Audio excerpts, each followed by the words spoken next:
everyone, welcome to the craft market. Now I'm afraid you're not going to get to see my face because I have only just managed to set up the camera, and I think if I start fiddling with it, it's just all going to go wrong for me. Now, my name is Sonia.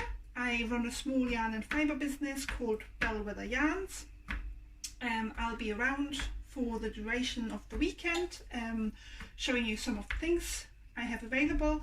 But as part of that, I said I would do a couple of dye demonstrations. So, first things first, safety. I dye in a dedicated dye studio that I have. All the materials, so all the pots, pans, utensils you will see me using are dye dedicated. So they will never be used in the kitchen. So if you're completely new to dyeing and you fancy having a go, I am in the process of putting together some learning to dye kits that will kind of include everything you need, you know, gloves, little stirrers, a mask, obviously your yarn and some dyes and that sort of thing, but you must have a dedicated pot to dye in. It must not go back into your kitchen really. So that's all I wanted to say. What we're doing today is some dip dyeing. So I have prepared some yarn and I've got it here, and it's been pre-soaking just in cool water on the side for maybe half an hour just to get it really saturated with water. I put these little reusable zip ties on because it helps me holding on to it without having to stick my hand into the hot water. Then in this pot I have about 8 litres of water, which I've brought up to temperature already. There is also some citric acid in there, so when you dye yarn, you know, apart from the yarn and the water, you need heat and acid. So the acid's already in there. You can use citric acid, which is a food grade ingredient, or you can use white vinegar really. Only problem with that is everything will like fish and chip shop really. That might be, you might be quite happy with that. After a while, let me tell you, that gets very tiring. So this has come up to temperature. I'm going to take the lid off and you'll see that it's just steaming. I don't know if you can see that on camera. It is just steaming. There's tiny sort of bubbles just starting to show around the edges, which means for me that is now hot enough. Obviously I'm wearing gloves to protect my hands because the dyes will stain your hands badly. I've been dyeing something for a monthly yarn club earlier today and I've got some dye left over. There is quite a lot left over. I'm not going to use all of it because it's quite a strong colour, and I'm worried that it's not going to exhaust for you to actually see on the video. So what I'm going to do is I'm actually going to squeeze some of this back in. I want about 50 millilitres of this lovely pink. And I'm just going to put that in there. Now, if you're not familiar with how you create dye stock, obviously they all come in powder form, so I use Jacquard acid dyes, which I stock in my shop. It's something I use exclusively just because I'm used to them and they are really quite reliable and consistent. But the powders, when you use the powders, you really need to take extra precautions. So as a minimum you need to wear at least a mask, and we're all used to wearing masks these days, unfortunately. But when I'm working with these, because I do quite a lot, I do wear, excuse me, a full respirator. Excuse me. Just to protect your lungs, because the particles are so very fine. Which is why I put everything into stock solution, and then they are just so much easier and safer to use really.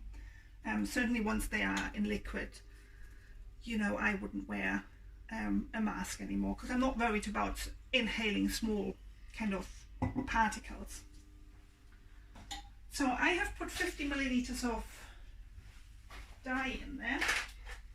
Let me just get a little stirrer. And again, this is all dye dedicated. None of this is going back in my kitchen. And then we're just going to dip dye some yarn. And all you do is you try and sort out your...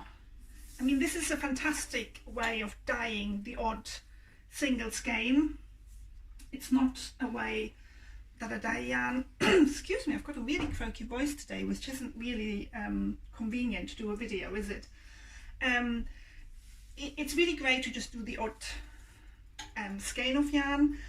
I don't use this technique very often in my shop, just because for me to lift in, I mean, I would maybe be able to lift in 3, maybe even 4 skeins of yarn, but you'd be amazed by how much water they soak up and just by how heavy they get, and then it will become really quite difficult for me to manage them. But here we go. As I said, the water is hot, just steaming. This, I mean, you certainly don't want any water boiling. And we're just going to start dipping it in. And what we will hopefully see happen is that the colour will strike quicker at the bottom. I'm going to try and turn the heat up a little bit. So if you can hear a humming noise in the background, that's my hot plate, and it's been making funny noises all morning, so I don't know if I've overworked it. And then you can see it's quite a light colour at the moment, and we just keep dipping this. And at this point I'm actually tempted to pour in the rest of the dye, because this is coming out much lighter than I had anticipated, really. This is the fun with yarn, you never quite know what it will do. I mean, if you go onto YouTube, there's loads of people doing kind of YouTube videos on all sorts of different techniques and kind of ideas and inspiration. I'm not very good at this, I think, in terms of creating video content, but I thought I'd have a little go for the market.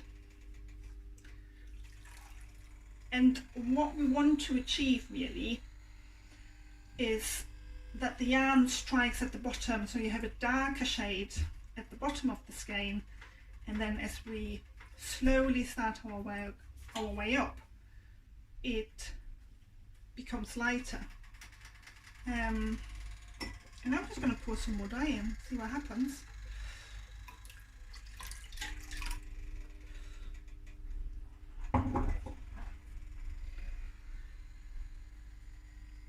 Now this is a, oh, you can see a bit better now. I think it's grabbing a bit more colour now.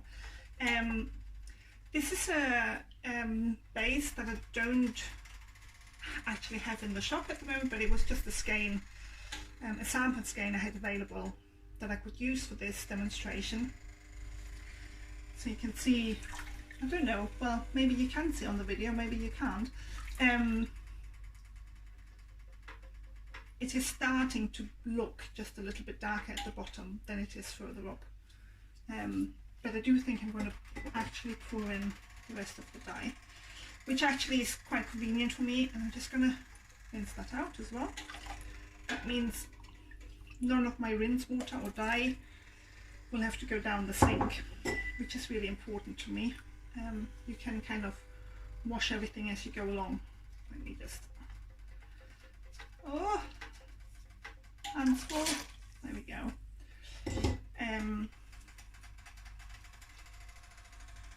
So you can maybe already see the slightly darker shade of pink, and then as I let it back into the water, there's a much lighter shade at the moment. And this is what you do. Now it is unfortunately, none of this happens quickly. It's time consuming, if nothing else, but lovely rewards. And you know what I was going to say, or what I started to say before I got sidetracked, is that this is, whilst this is a sock yarn, So most of my yarns, or most of my yarn bases in my shop, are kind of a sock yarn base, which means they're usually 75% merino, 25% nylon, or the other base I have is a blue-faced Leicester base, which also has 75% blue-faced Leicester and 25% nylon. This one is slightly different. This one is a 80% merino and 20% nylon. So it's still suitable as a sock yarn, so the nylon obviously gives it kind of the strength and durability. There are some yarns that you can use for socks that don't have nylon. You know, there are alternatives, and there are some really high twist yarns that you can get if you just don't want kind of a man-made fibre in that. On the other hand, a kind of standard sock yarn that has a blend of wool and nylon is equally suitable for, you know, hats or shawls, or, you know, I knit sweaters with them. Yeah, so I mean, I always say the only limitation is your own imagination. If you can see it and if you can envision it, then you can create it. But often it is important to let the yarn kind of tell you what it wants to be, rather than kind of forcing it into something that it's just not going to do. So you can see it's a lovely pink at the bottom now, and I'm not going all the way in because I really wanted to keep very light at the top, and maybe even, you know, at the top it's still, it's not been, so here is kind of the point where there's a really light pink. This top section has not been in the dye at all, and maybe I will leave a little bit completely white or natural. Now I don't know if you can see into the dye pot very well on the video, but very slowly the dye is being absorbed into the yarn. So this is going to be me for the next 10 or 15 minutes, I reckon. Dipping, dipping, dipping, which is why I said earlier, this is a really nice way of doing it with that single skein of yarn. If I had to hold up 4 or 5 of these and kind of lift them and lower them and lift them and lower them, I think my arms would drop off, because they do get very heavy when they have all that water in them. So I'm going to continue doing this, and I believe I'm back on Monday when I have another demonstration where we'll dye some more yarn, but we will do something slightly different. But by then this little pink number will be completely dyed and dried and put into a nice little twisted skein, and you can then see kind of the result you get by dip dyeing yarn. So if you haven't had a go at dyeing yarn and you're really tempted, as I said, I'm hoping to put some learn to dye packs together, which will include 100 gram of my standard yarn base, which will include 3 jars of dyes, which will probably be kind of the primary colours, because from that you can genuinely mix up all the colours under the world. But alternatively, if you wanted specific colours, then I do have the full range of Jacquard acid dyes available, so I can always swap them out. So you'll get those, you'll get some very attractive gloves, you'll get a little disposable mask, you'll get some little stirrers and some little spoons, couple of zip ties. I mean, this just shows you how handy this is, because I'm literally just holding on to it, and as I'm going further into the water later, I don't actually have to stick my hands into the hot water. I mean, it's not boiling, but it's still hot enough to be uncomfortable, I think. So yes, there will be pretty much everything in there that you need. All you need is dedicated dye pot and maybe a dedicated utensil to stir, or to just, you know, help you to lift your yarn out, or whatever it may be. I really can't stress enough that you must not use utensils in your kitchen. When I started out dyeing, I did use my kitchen, and that's, if you're using precaution and you're sensible, that is absolutely fine. I'm going to let this down a little bit further, but the reason that I ended up renting a dye studio is just, you know, I had to clear off all the kind of worktops and cover everything, and then get everything down from the spare room, and then it was just, there was just a barrier to me dyeing, because you had to kind of set up from scratch every time, and then it was really labour and really time consuming. But also in times of COVID, my husband's working from home, and of course he would occasionally come down and say, oh, I really fancy a cup of tea, and I said, well, you can't really get into the kitchen right now, love. So it just didn't really work that way. So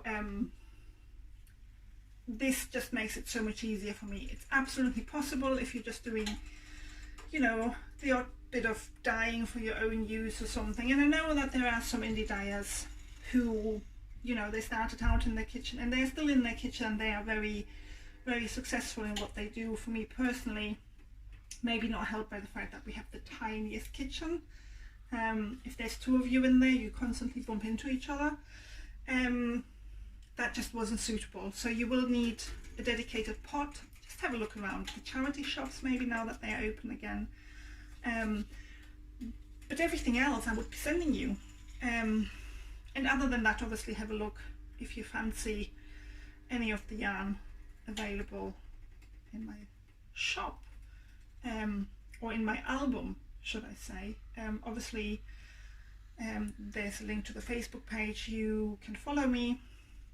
I'm active on Facebook and on Instagram. I do have a YouTube channel, but it's not very active at the moment, simply because I don't have the time for that at the moment. So you can see that the colour is certainly starting to come out of the pot, slowly. So I'm just going to work my way down and keep dipping a little bit more. So I'm back, and I think it's been about 15 minutes, and you can see that I've turned the temperature on the water right down now, but there's still a lot of steam coming off it at the moment. But you can see that there is more or less no colour left in the dye pot. It looks pretty clear on the camera, but in real life there is a little bit of colour left in there. And I did go ahead and kind of immersed it all, so you can see there's a little bit of white left, but there's definitely kind of a gradient of dark pink to light pink to more or less white. There is the tiniest bit of pink in there.